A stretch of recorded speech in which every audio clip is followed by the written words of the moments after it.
Olá, professores e professoras. Meu nome é Vânia Prosdócine e sou pedagoga da Rona Editora. Bem-vindos e bem-vindas a mais um episódio do nosso podcast Trilhados na Escola. A compreensão atual sobre o ensino de história nos anos iniciais já não se restringe às datas, personagens e acontecimentos do passado. Mas o que é ensinar história na atualidade? Para conversar sobre esse tema tão importante, recebemos uma professora, pesquisadora e autora da coleção Trilhares de História, participante do PNLD 2027 para os anos iniciais. Seja muito bem-vinda e gostaria que você contasse para os professores um pouco da sua experiência na educação. Eu sou Gisela, sou professora de História, formada em História, doutora em História. Há alguns anos já trabalho como autora de livros didáticos, paradidáticos e também de artigos científicos cujo tema e os objetos de pesquisa são o ensino de História. E também tenho experiência na sala de aula, tanto na educação básica quanto no ensino superior e na formação de professores. Muita experiência na educação, né, gente? Então vamos para o nosso bate-papo aqui. Se você tivesse que explicar, Gisela, para um professor por que a história é importante nos anos iniciais, o que você diria para eles? Bem, Vânia, a BNCC, ela aponta que as ciências humanas, no geral, elas têm um papel articulador no processo de desenvolvimento, né? A história escolar, em específico, ela tem competências e promove o desenvolvimento de competências e habilidades, cujo objetivo também é o desenvolvimento e a formação de pessoas como agentes sociais, capazes de participar da vida coletiva, da vida social, para a melhoria do mundo e para o entendimento da sua própria identidade no mundo, do seu papel, seu lugar no mundo, né? Uhum. De outra forma também, eu acho que a história, ela contribui para esse entendimento do mundo em que estamos inseridos e ela contribui para a dinâmica de valorização desse mundo, né? Despertando os potenciais associados tanto à promoção da vida humana quanto ao respeito ao meio ambiente, aos diversos saberes produzidos, às diversas culturas e pessoas, considerando as semelhanças, diferenças históricas, sociais e culturais, e promovendo também a análise crítica de toda a construção humana, né, com vistas a uma convivência respeitosa, pacífica e democrática.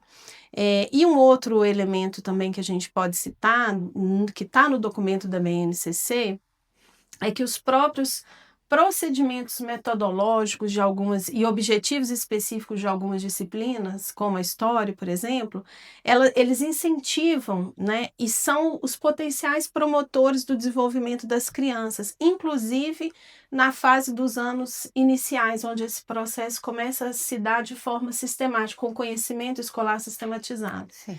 Então, o próprio arcabouço, a operação historiográfica, a metodologia da história, ela permite e contribui para esse desenvolvimento, tendo em vista esses objetivos mais gerais. Que riqueza disso tudo que você falou. Eu já estou imaginando eu vendo a coleção Trilhares e vendo tudo isso contemplado ali na coleção, A né? coleção está bem afinada com os propósitos da BNCC, né? O ensino de história mudou muito nos últimos anos, porque a gente sabe que a história vai caminhando, né? Mas e o ensino de história? Como que ela acompanha isso? Desde o início do século passado, as metodologias, toda a operação historiográfica, a teoria e metodologia da história e a pesquisa científica que envolve o conhecimento histórico sistematizado academicamente, eles se modificaram. O ensino de história em específico, no Brasil, ele tem um longo percurso, mas foi a partir de umas décadas mais recentes que eles têm soltado, os pesquisadores dessa área têm soltado muitos resultados de pesquisa e têm feito muitos estudos nessa área que contribuíram significativamente para a compreensão mais transformadora da disciplina sob diversos aspectos.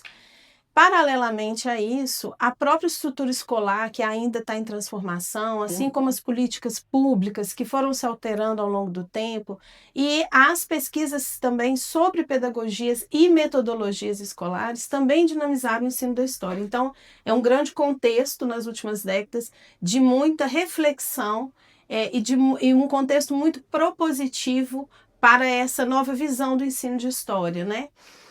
Menos descolado com a realidade, né? Com um entendimento mais específico sobre cada nível de ensino. E hoje é muito importante que se diga que nós não trabalhamos mais com a transmissão, apenas com a transmissão de informações, né? Nós pretendemos, e a coleção que a gente construiu está muito afinada a esse objetivo também, é que a gente pretende que as crianças aprendam a pensar historicamente, compreendam os conceitos fundamentais que podem auxiliar na sua leitura crítica do mundo e da sociedade, mas também que ela consiga seja municiada, ela tenha entendimento sobre o lugar dela no mundo, o entorno dela, as pessoas que convivem com ela, o seu lugar na sociedade. E isso significa, basicamente, ela saber conceituar e aprender a observar, comparar, investigar, interpretar o mundo, interpretar fontes históricas, entender que o seu entorno também está permeado de objetos, documentos, né, que são fontes, inclusive o próprio livro didático, e construir explicações, começar a pensar e refletir, tentando construir tanto explicações quanto novas perguntas que são igualmente importantes para o seu aprendizado. Nossa, uma excelente explicação, Isabela, muito obrigada. O que significa pensar historicamente em se tratando de crianças tão pequenas? Essa pergunta é importante porque já se pensou anteriormente que nessa faixa etária a criança não era capaz de realizar, ela só recebia, era um grande depósito de conhecimento, né? Mas pensar historicamente significa, entre outras, muitas outras possibilidades, né, para os limites que a gente tem aqui do nosso bate-papo, é impossível abordar tudo, mas é ajudá-las a perceber a si mesmas, aos outros, identificar mudanças e permanências, compreender diferentes pontos de vista, analisar evidências, construir argumentos, identificar, respeitar e valorizar as diferenças culturais como parte da vida em sociedade. As crianças passam, então, a desenvolver noções conceituais significativas que vão se desenvolvendo ao longo do tempo, né? O aprendizado não é estanque e ele é um processo contínuo e permanente para toda a vida.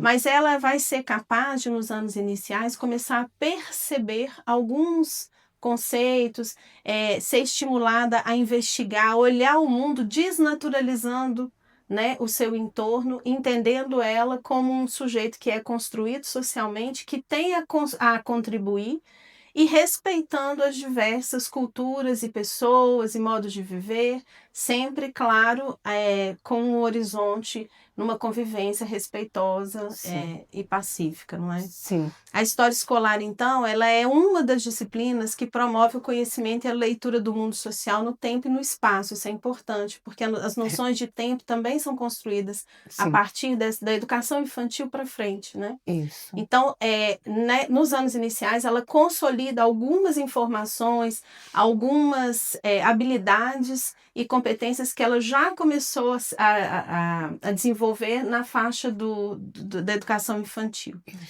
Então, tudo isso, o pensar historicamente, ele pode iniciar no processo dos anos da educação infantil e ser continuado e ser desenvolvido também na fase dos anos iniciais do ensino fundamental. E qual é o papel do estudante nesse processo? Ele tem um papel? Como que é esse processo? Como nós falamos anteriormente, a criança deixa de ser entendida, e essa é a nossa proposta na coleção, a criança deixa de ser entendida como um receptor de informações e passa a participar ativamente do processo de aprendizagem, né? Ainda que se saiba que ela participa, nós queremos mobilizar as referências, né? O seu conhecimento prévio, considerando que ela também contribui e que é um processo diversificado, ativo, Sim. né? Em que muitos fatores estão em interação. Então, a criança, ela passa a ser entendida como um ser com capacidade crítico-reflexiva dentro da sua faixa etária, obviamente, Sim. com seu nível de desenvolvimento, Sim. considerando ainda que cada indivíduo é único, né? O que é muito importante, a perspectiva de que não há um padrão e não há um único modo de aprender, né? E também que cada criança apresenta as suas referências, o seu modo de ser, e isso também tem que ser cotejado na hora de pensarmos a sala de aula, a gestão da sala de aula, os planejamentos pedagógicos, inclusive as demandas dos alunos e da turma. Sim. Porque cada aula tem um texto muito bonito do professor Ilmar Roloff Matos, que ele diz que a aula é como um texto. Cada vez que a gente está na sala de aula é formado um novo texto. E os sentidos desse texto são apreendidos por uma polissemia de sentidos. Então, a cada nova aula, um novo sentido, e a cada olhar, a cada demanda, uma nova interpretação a partir do sistema de referência de cada pessoa. De todo modo, então, o papel do estudante é para que a gente entenda que ele é um ser em formação, com direitos escolares que devem ser garantidos, né? Nós temos aí as normas, as diretrizes curriculares que devem ser seguidas, que isso já foi analisado e pensado, mas também nas suas características, nas suas vivências, que podem ser tomadas também como referências e mobilizadas e operacionalizadas para a garantia do processo de aprendizagem mais diversificado, mais rico, né? E nesse sentido elas passam a ser agentes ativos dentro desse processo.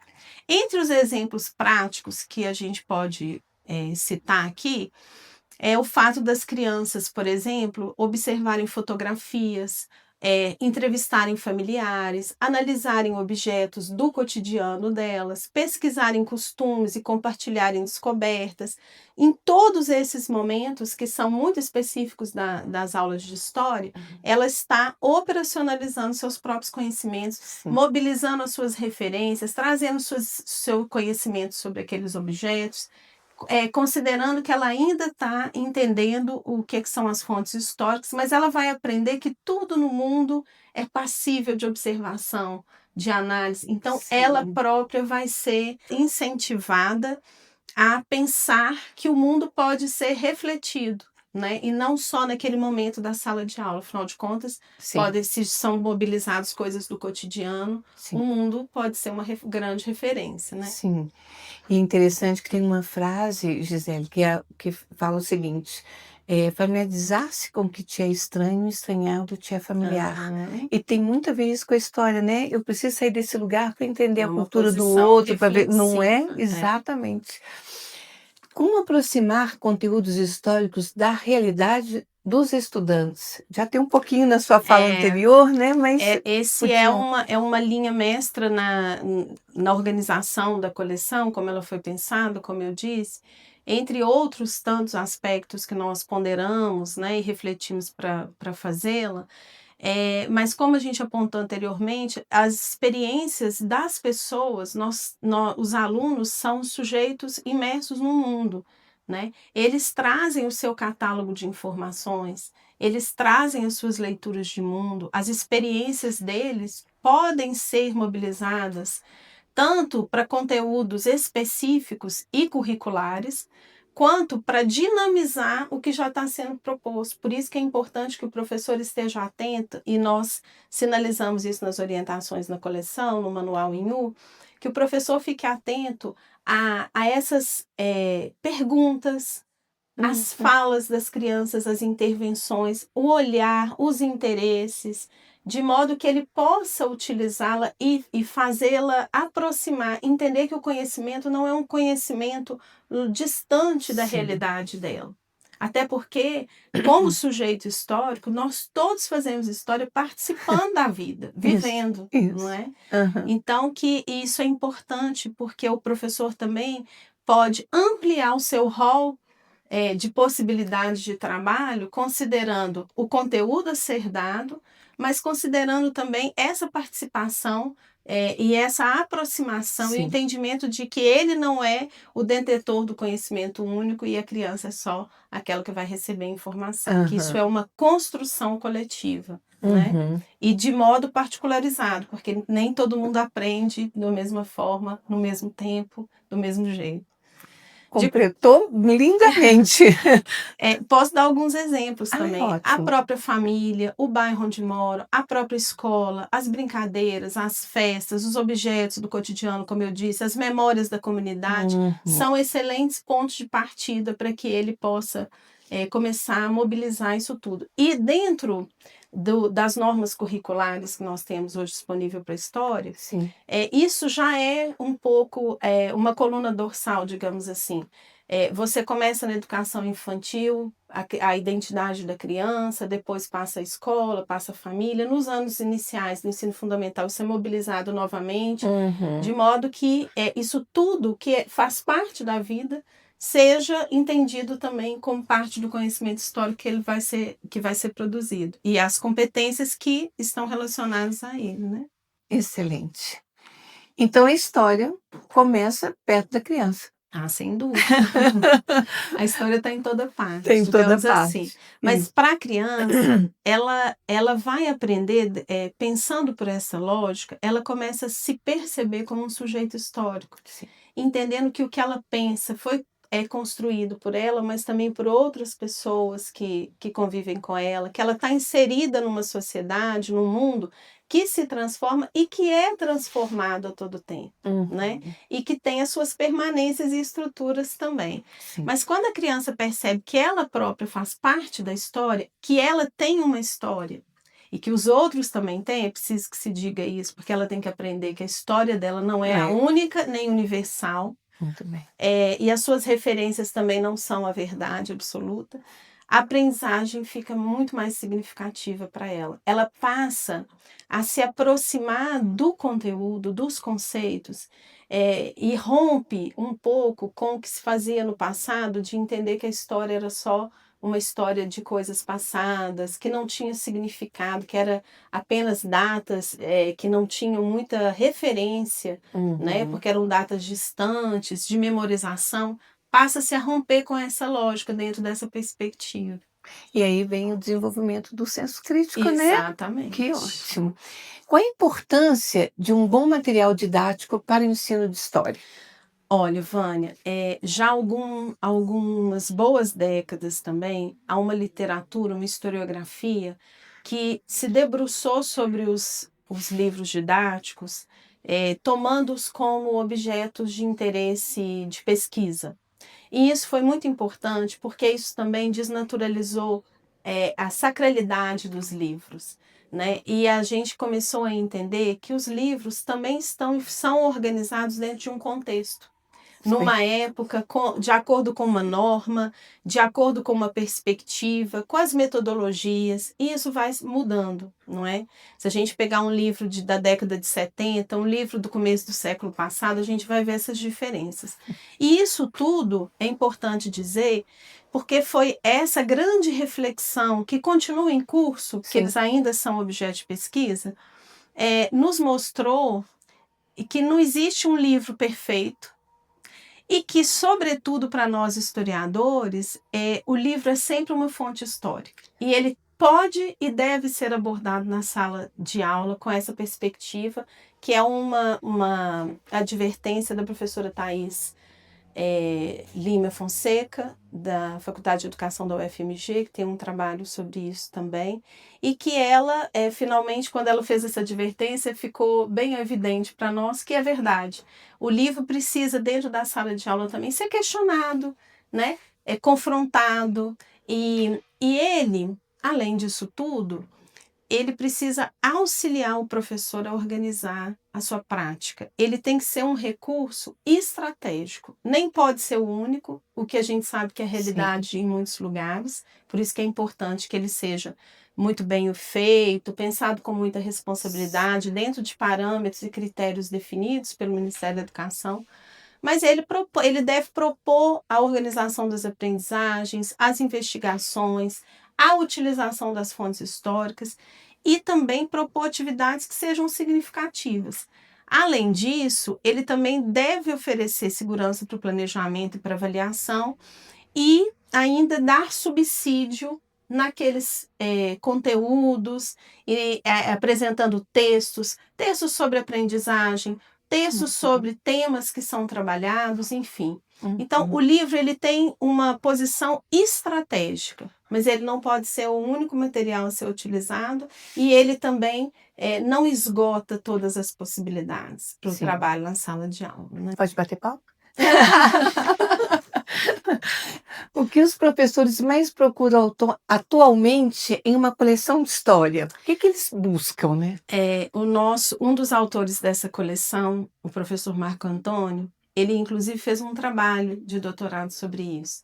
É difícil conseguir identificar todos os fatores, mas a gente sabe que tem alguns que não podem faltar, que tem que ser uma escolha criteriosa, né?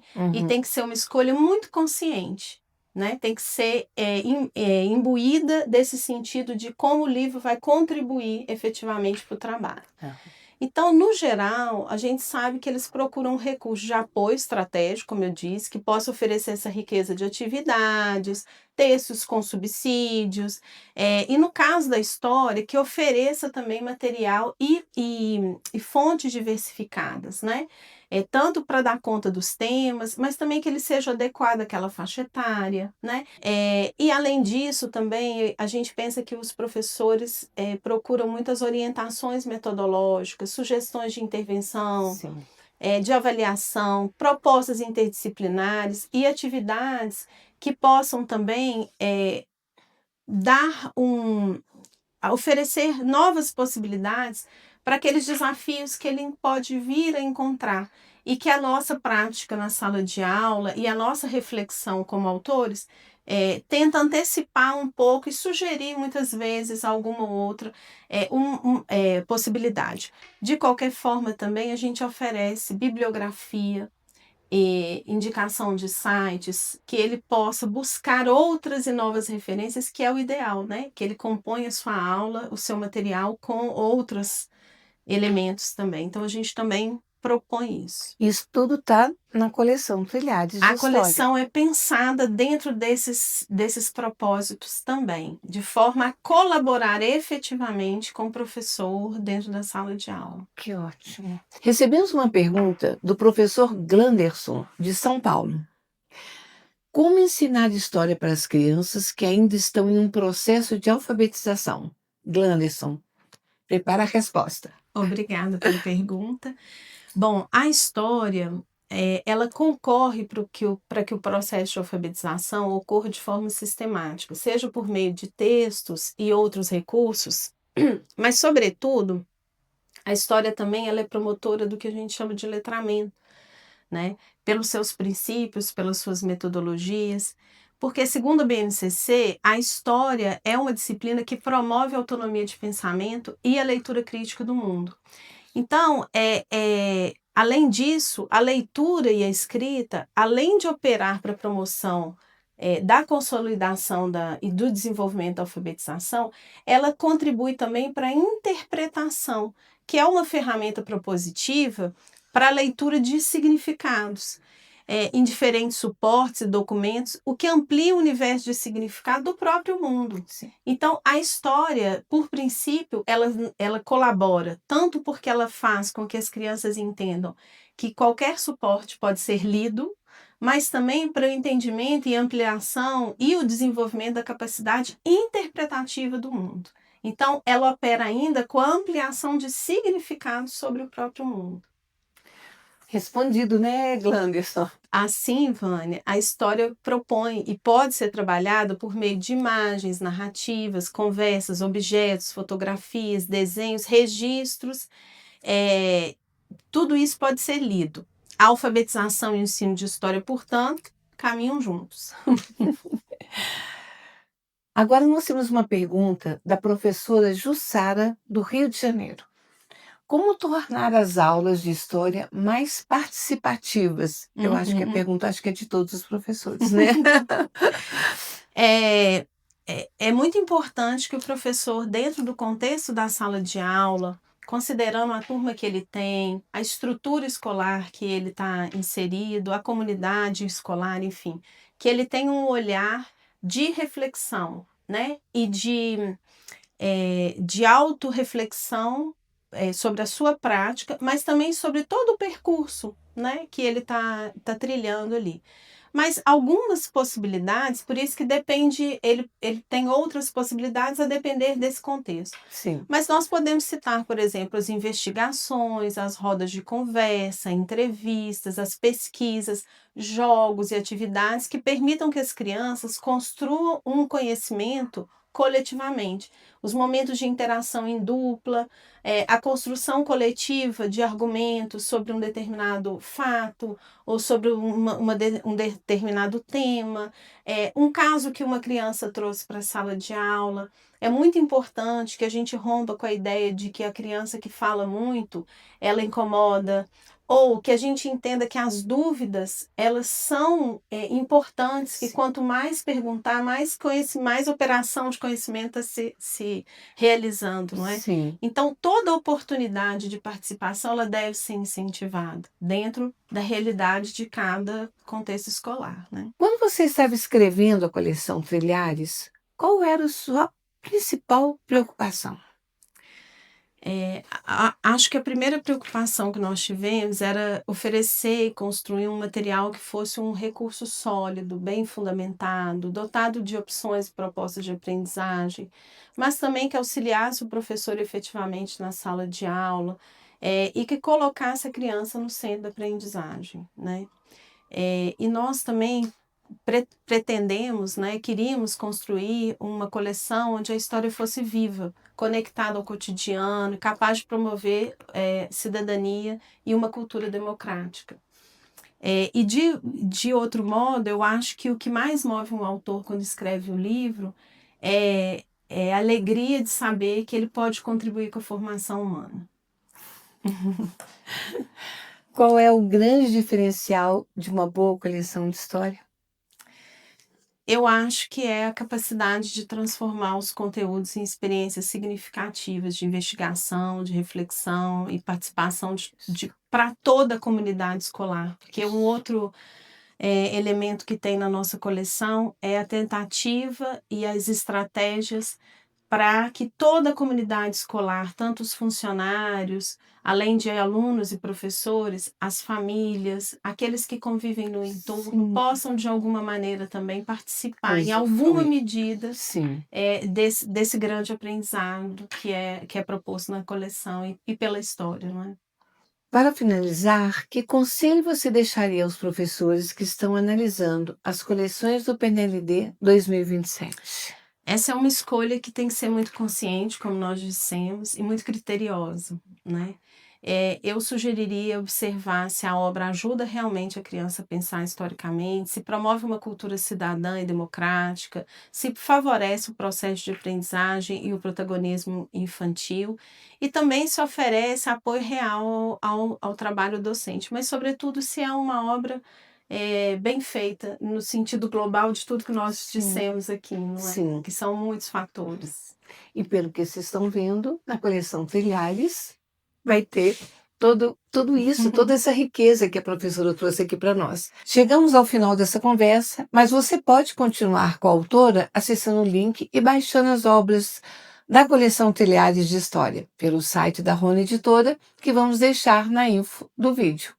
Conheça mais de perto o trabalho e faça boas escolhas para vocês e para seus alunos. Obrigada pela participação e até o próximo episódio.